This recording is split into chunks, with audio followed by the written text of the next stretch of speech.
తెలంగాణలో లక్షలాది మంది ఒకేసారి జై మహంకాళి అంటూ నినదిస్తే ఆ శబ్దం వింటేనే భక్తి ఉప్పొంగుతుంది.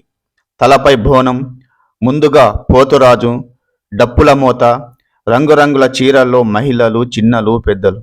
ఇది కేవలం ఒక పండుగ కాదు, తెలంగాణ ఆత్మను ప్రతిబింబించే మహోత్సవం. కానీ బోనాల పండుగ ఎందుకు మొదలైంది?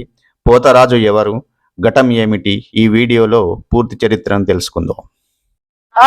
పల్లెడు పట్నాలన్నీ పచ్చగా చూసే తల్లి, ఊరి పొలి మీద నుండి ఊరంతా కాసే తల్లి. ఎల్లమ్మ, మైసమ్మ, మారమ్మ, మంకాలమ్మ, ముత్యాలమ్మ, పోలేరమ్మ, ఏడుగుర గజల్లెలు మీకు ఏడంతస్తుల బోనమే అమ్మా.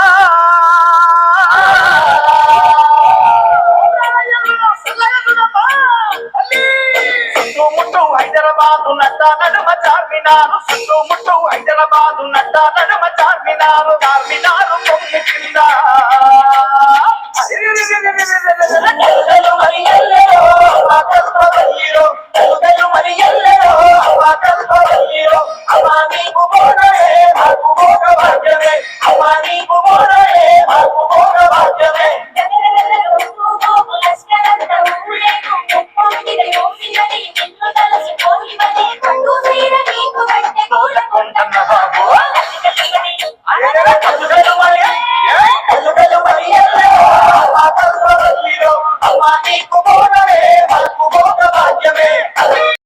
అసలు బోనం అంటే ఏమిటి? బోనం అంటే అమ్మవారికి సమర్పించే నైవేద్యం. భోజనం అనే పదం నుండి బోనం అనే పేరు వచ్చింది. కొత్త మట్టి కుండ లేదా ఇత్తడి పాత్రలో బియ్యం, పాలు, బెల్లంతో తయారు చేసిన ప్రసాదాన్ని మహిళలు తలపై మోసుకొని అమ్మవారికి సమర్పిస్తారు. పాత్రను వేపాకులు, పసుపు, కుంకుమ, పూలతో అలంకరించి పైభాగంలో దీపం వెలిగించి అమ్మవారికి సమర్పించడం ఈ బోనం యొక్క ప్రత్యేకత. 1813లో హైదరాబాద్ ప్రాంతంలో ప్లేగు వ్యాధి తీవ్రంగా వ్యాపించింది. వేలాది మంది ప్రాణాలు కోల్పోయారు. అప్పట్లో ఉజ్జయినిలో ఉన్న హైదరాబాద్ సైనికులు మహంకాళి అమ్మవారిని ప్రార్థించారు. మా ప్రజలను రక్షిస్తే హైదరాబాద్లో మీ ఆలయాన్ని నిర్మించి ప్రతి సంవత్సరం బోనం సమర్పిస్తామని మొక్కుకున్నారు. వ్యాధి తగ్గిన తర్వాత వారు సికింద్రాబాద్లో ఉజ్జయిని మహంకాళి ఆలయాన్ని అన్నట్టుగానే నిర్మించి మొదటిసారిగా బోనాలు నిర్వహించారు. అప్పటి నుంచి ఈ సాంప్రదాయం తరతరాలుగా కొనసాగుతుంది.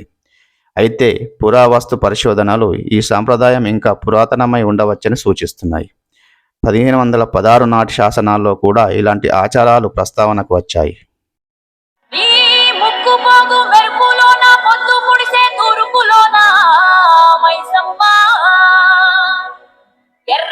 ఎర్రని సూర్యుడే నీ నుదుట నా పొట్టయ్యే, ఓ సల్లని సూపుల తల్లి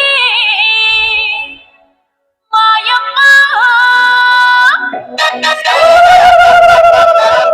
మరి ఈ బోనాల పండుగలో స్పెషల్ అట్రాక్షన్ పోతరాజు.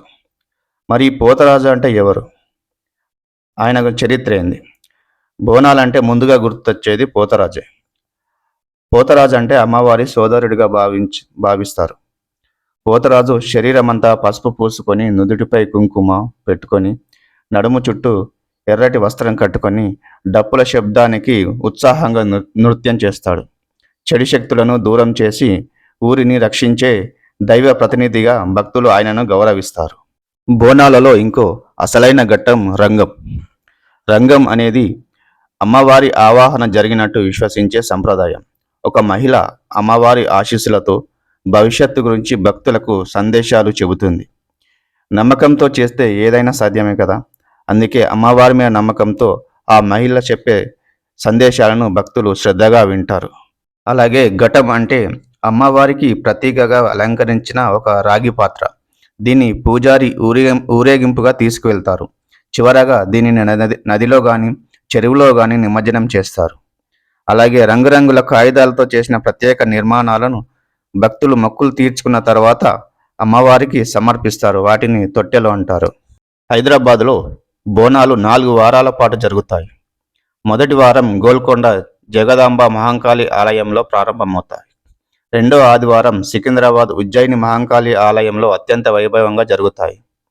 మూడో ఆదివారం లాల్ దర్వాజా మహంకాళి ఆలయంలో లక్షలాది మంది భక్తులు పాల్గొంటారు. చివరగా ఘటాల నిమజ్జనంతో బోనాల ఉత్సవం ముగుస్తుంది. 2014లో తెలంగాణ రాష్ట్రం ఏర్పడిన తర్వాత బోనాలను అధికారికంగా రాష్ట్ర పండుగగా ప్రకటించారు. నేడు ప్రపంచవ్యాప్తంగా ఉన్న తెలంగాణ ప్రజలు బోనాలను ఘనంగా జరుపుకుంటారు. ఇది కేవలం ఒక పండుగ కాదు, తెలంగాణ సంస్కృతి, భక్తి, ఐక్యతకు ప్రతీక.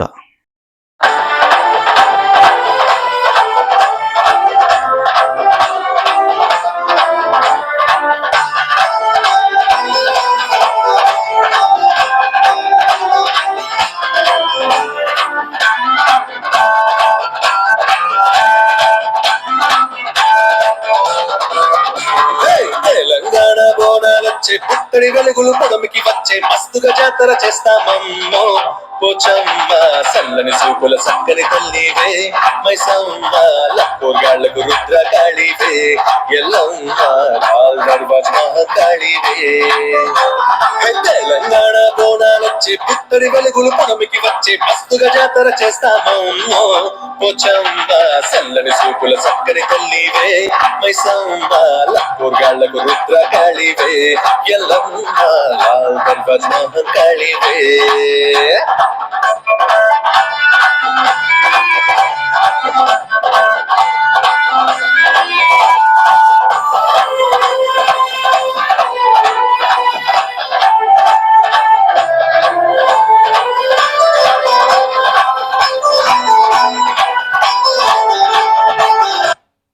ఈ వీడియో మీకు నచ్చినట్టయితే తప్పకుండా లైక్ చేయండి. ఇలాంటి తెలంగాణ సంస్కృతి, పండగల గురించి మరిన్ని ఆసక్తికరమైన వీడియోల కోసం మా ఛానల్ను సబ్స్క్రైబ్ చేయండి. బోనాల పండగ సందర్భంగా మీ అందరికీ బోనాల పండగ శుభాకాంక్షలు. జై మహంకాళి, జై తెలంగాణ, జై హింద్.